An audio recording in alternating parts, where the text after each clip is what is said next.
আর এরপর যেদিকে নজর রাখবো, রতুয়ায় কংগ্রেসের এজেন্টকে বুথে ঢুকতে বাধা দেওয়ার অভিযোগ, ভোটারদের ভোট দানে বাধার অভিযোগ কংগ্রেসের। তৃণমূল আশ্রিত দুষ্কৃতীদের বিরুদ্ধে এই অভিযোগ হাত শিবিরে, কংগ্রেসের অভিযোগ অস্বীকার তৃণমূলের।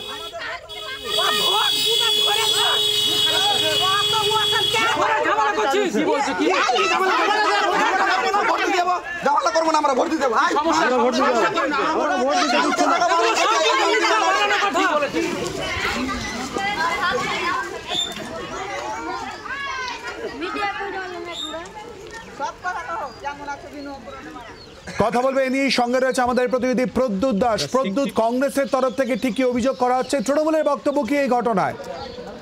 দেখো, রতুয়া 1 নম্বর ব্লকের চাঁদমণি হাই মাদ্রাসার 201 নম্বর বুথে কংগ্রেসের এজেন্টকে বুথে ঢুকতে বাধা, এমনটাই অভিযোগ কংগ্রেসের।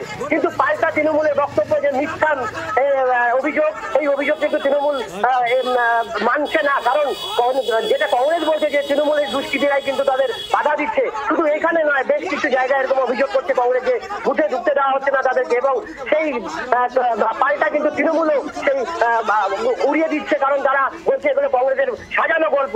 এখানে কিন্তু ব্যাপক চাঞ্চল্য সৃষ্টি হয়েছে এই বুথে, 201 নম্বর বুথে। ঘটনাস্থলে পুলিশ এবং সেক্টর রয়েছে, কেন্দ্রীয় বাহিনী রয়েছে। বর্তমানে পরিস্থিতি স্বাভাবিক বলা যেতে পারে। ধন্যবাদ প্রদ্যুৎ। কথা বললাম আমাদের প্রতিনিধি প্রদ্যুৎ দাসের সঙ্গে। রতুয়ায় কংগ্রেসের এজেন্টকে বুথে ঢুকতে বাধা দেওয়ার অভিযোগ, ভোটারদের ভোট দানে বাধার অভিযোগ কংগ্রেসের। তৃণমূল আশ্রিত দুষ্কৃতীদের বিরুদ্ধে এই অভিযোগ হাত শিবিরে, কংগ্রেসের অভিযোগ অস্বীকার তৃণমূল কংগ্রেসের।